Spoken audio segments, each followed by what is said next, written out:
Ինչպես որոշել տոնայնությունը բանալու կողքի նշանների օգնությամբ։ Ամենահեշտը դո մաժոր և լա մինոր տոնայնություններն են, որոնք նշան չունեն բանալու կողքին։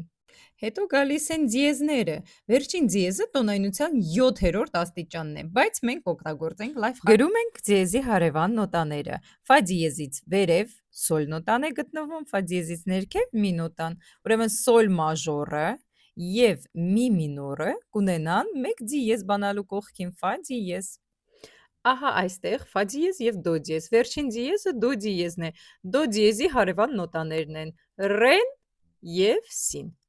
Ուրեմն ռե մաժորը և սի մինորը կունենան այս նշանները։ Ունենք 3 դիեզ՝ ֆա դիեզ, դո դիեզ, սոլ դիեզ։ Սոլ դիեզի հարևան նոտաներն են։ Սոլ դիեզից կես տոն վերև ստացվում է լյա,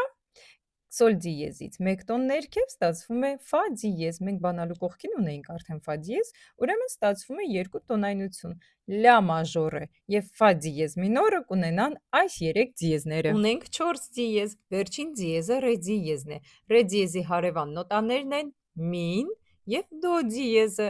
Ուրեմն մի մաժորը և դո դիեզ մինորը կունենան այս 4 դիեզները։ Ունենք 5 դիեզ՝ ֆա դո սոլ ռե լա։ Լա վերջին դիեզի հարևան նոտաներն են սին և սոլ դիեզը։ Հետևաբար սի մաժորը և սոլ դիեզ մինորը կունենան այս 5 նշանները։ Ահա այսպես շարունակում ենք բոլոր տոնայնությունները։